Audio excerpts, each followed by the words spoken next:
जंगल में कड़कनाथ नाम का एक कौवा रहता था। किसी बीमारी की वजह से जिंदगी के आखिरी वक्त से गुजर रहा था।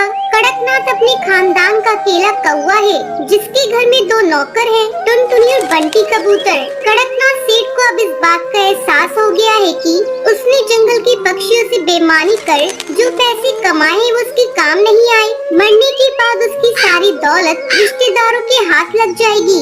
इससे भी उसको कोई फायदा नहीं था। कड़कनाथ सेठ की आखिरी ख्वाहिश ये है कि ये दौलत उसकी रूह की आजादी की वजह बने। इसके लिए कड़कनाथ सेठ टुनटुनी और बंटी कबूतर को बुलाता है और उनसे कहता है, बंटी कबूतर, टुनटुनी, तुम दोनों मेरे वफादार नौकर हो। मैंने तुम्हें पूरी जिंदगी चंद रुपयों की तनख्वाह के अलावा कुछ नहीं दिया। मालिक, आप सेहतयाब रहिए, हमें आपसे और कुछ नहीं चाहिए। लेकिन अब मैं कुछ देना चाहता हूँ।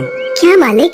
मैं अपनी दौलत तुम दोनों में से किसी एक के नाम करना चाहता हूँ, लेकिन उसकी एक शर्त है। शर्त? मैं कुछ समझी नहीं मालिक।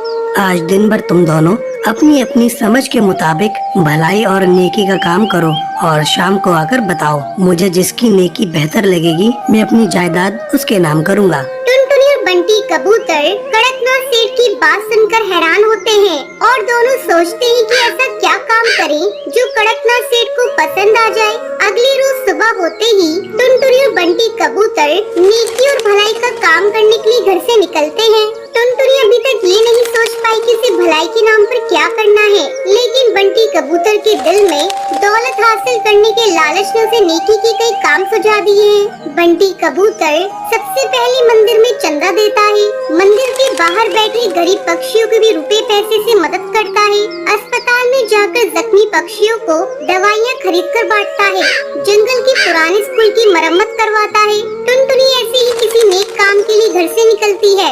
उसे रास्ते में गाय मिलती है जो कचरे के साथ पॉलिथीन खा रही थी। अचानक वो गाय गिरकर तड़पने लगती है। टुनटुनी से फौरन जानवरों के अस्पताल ले जाकर इलाज करवाती है। उसके पेट से बहुत सारा पॉलिथीन निकलता है। इसके बाद गाय ठीक हो जाती है। हे भगवान, अब तो शाम हो गई। मैं कड़कनाथ सेठ से जाकर क्या कहूँगी? मुझे इस बात का मलाल नहीं है कि मैंने नेकी का कोई काम नहीं किया, बल्कि खुशी है कि मेरी कोशिश से गाय की जिंदगी बच गई। टुनटुनी गाय को अस्पताल में छोड़कर कड़कनाथ सेठ के पास जाती है।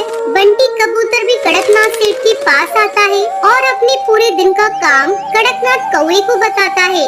बंटी कबूतर अपनी नेकी के सभी कामों को एक एक करके गिनवाता है और टुनटुनी सिर्फ इतना ही बताती है कि उसने सारा दिन गाय के इलाज पर खर्च कर दिया। टुनटुनी के पास बताने के लिए कुछ नहीं है, इसलिए वो चुप हो जाती है। बंटी कबूतर और टुनटुनी, मैंने तुम दोनों की बातें गौर से सुनी। बंटी कबूतर, तुमने दिन के 8 घंटों में 800 भलाई के काम किए हैं। शुक्रिया मालिक। टुनटुनी, तुम दिन भर में गाय के इलाज के अलावा और कुछ नहीं किया। तुम्हारे हिस्से में एक ही काम है। मालिक, मैं गाय की हालत देखकर सब कुछ भूल गई थी। मुझे आपकी जायदाद की बिल्कुल याद नहीं रही। टुनटुनी, तुमने मेरी जायदाद हासिल करने की फिक्र छोड़कर गाय की जान बचाई है। ये सबसे बड़ी नेकी और भलाई का काम है, इसलिए मैं अपनी सारी जायदाद तुम्हारे नाम कर रहा हूँ और मुझे यकीन है कि तुम मेरी जायदाद का सही इस्तेमाल करोगी और इससे मुझे सुकून मिलेगा। मालिक, आपने मेरे लिए कुछ नहीं सोचा? बंटी कबूतर, फिक्र मत करो, मैं तुम्हें भी कुछ दे कर जाऊँगा।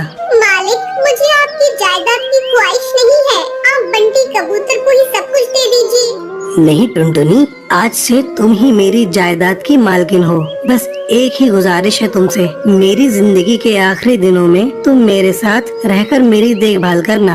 टुनटुनी कड़कनाथ को शुक्रिया अदा करके उस गाय के पास जाती है जिसका उसने इलाज करवाया है। टुनटुनी गाय के पास जाकर उसे चारा खिलाती है। गाय अब पूरी तरह से ठीक हो गई थी।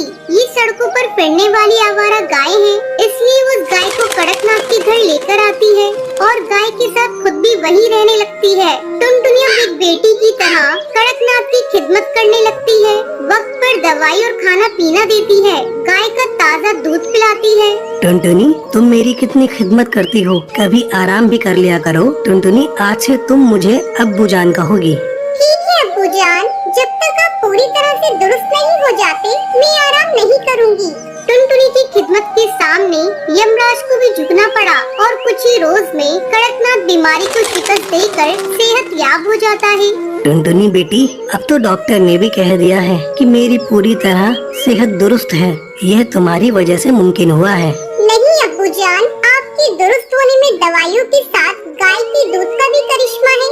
हाँ बेटी, गाय के दूध ने मेरे जैसे बीमार के लिए जड़ी बूटी का काम किया है।